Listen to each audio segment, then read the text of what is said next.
আজকে জুন মাসের 20 তারিখ 2026 সাল। এই মুহূর্তে আমরা আছি চিটাগাং এর সে প্রসিদ্ধ সীতাকুণ্ডু পাহাড় আর চন্দ্রনাথ মন্দির। মুসলমানরাও এসছে, বৌদ্ধরাও এসছে। এটা একটা তীর্থভূমি। তো যাই হোক, আমার একটা অভিজ্ঞতা হলো, দেখলাম এখানে সবাই আদমকাবায় আল্লাহকে সেজদার পক্ষে কথা বলছে, বা সেই রকম একটা অনুভূতি।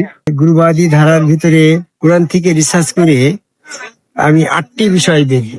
একটা বিষয় হচ্ছে, আমরা আদমকাবা আল্লাহকে সেজদা করি, আমরা সম্মুখগুরুকেই রসুল বলি, রসুল স্রোতে আল্লাহ বিশ্বাস করে ওই রূপে আল্লাহ দর্শন করি, এবং রসুল চলমান বর্তমান আছে এটা বিশ্বাস করি, এবং বাদ্যযন্ত্র মাধ্যম দিয়ে সঙ্গীত মাধ্যম দিয়ে ইশকের মাহফিল করি।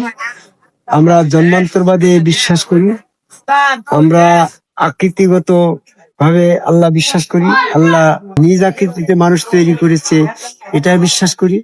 এরকম যে সমস্ত বিষয়গুলা আমাদের ভিতরে বিতর্কিত আছে, সমস্ত বিষয়গুলাই আমি কোরআন দিয়েই এটারে প্রতিষ্ঠিত করার চেষ্টা করছি। তার ভিতরে প্রথম কথা হচ্ছে যে আমরা আদমকাবে আল্লাহকে সেজদা করি, এটা কোরআনের আয়াতের ভিতরে আসছে। সূরা বাকারা 34 নম্বর আয়াত, সূরা আরাফের 11 নম্বর আয়াত, সূরা হিজরের 29 নম্বর আয়াত, সূরা সাদের 72 নম্বর আয়াত, সূরা কাফির 50 নম্বর আয়াত, সূরা বনী ইসরাঈলের 61 নম্বর আয়াত, এবং সূরা 100 নম্বর আয়াত। এই সমস্ত আয়াত দিয়ে আদমকাবে আল্লাহকে সেজদা করাটা প্রমাণিত হয়েছে। তারপরে আমরা এরকম সম্মুখগুরুকে রসুল বলি। সূরা আহজাবের 40 নম্বর আয়াতে বলছে নবী শেষ, নবী শেষ কিন্তু রসুল চলমান। এই জন্য সূরা ইমরানের 81 নম্বর আয়াতে বলছে একজন রসুল, একজন নবী একজন রসুলকে সাহায্য করে রিসালাত দিয়ে যাবে। সূরা মাইদা 67 নম্বর আয়াত অনুসারে নবী মুহাম্মদ সাল্লাল্লাহু আলাইহি ওয়াসাল্লাম হযরত আলীকে রিসালাত দিয়েছেন। সব গুরুগণ রসুলের ধারাবাহিকতা আসছে। রসুলের হাত আল্লাহর হাত, সূরা আল ফাতির 10 নম্বর আয়াত।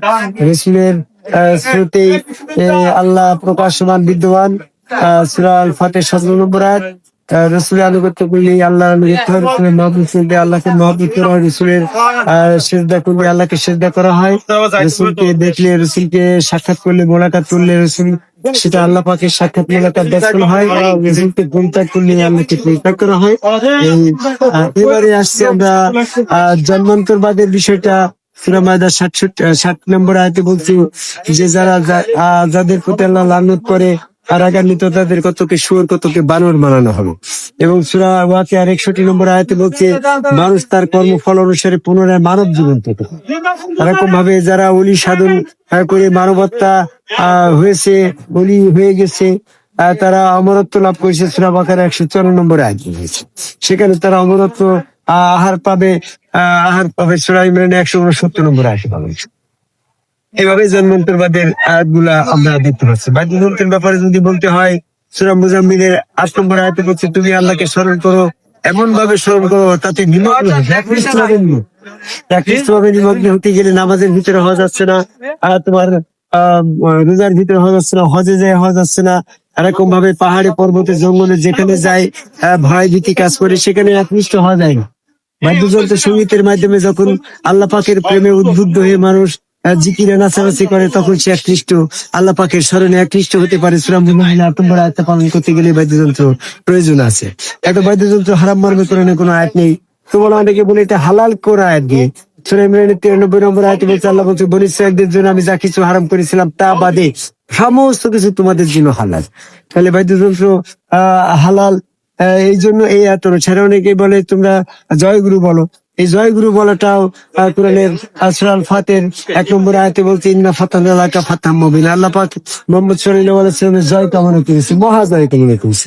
এই আয়াত অনুসারে জয়গুরু বলা আসতেছে।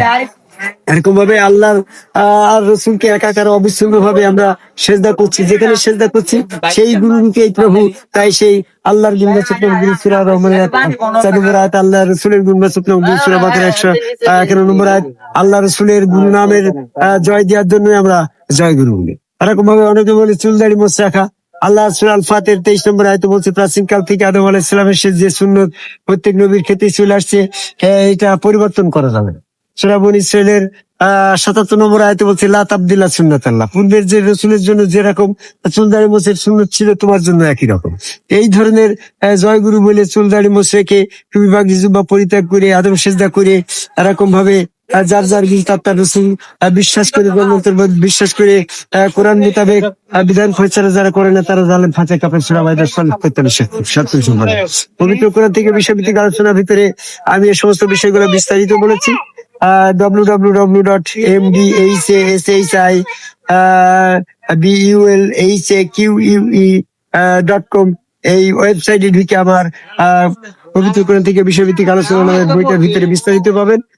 আমাদের বর্তমানে যে সমস্ত আদমকাবাই সেজদা বিরোধী লোকগুলো আছে তাদের ভিতরে এই বৈশিষ্ট্যগুলো নাই, অথচ আমি দেখি যেখানে আসছি হিন্দুদের ভিতরে এই 8টি বৈশিষ্ট্যের ভিতরে প্রবাহমান আছে।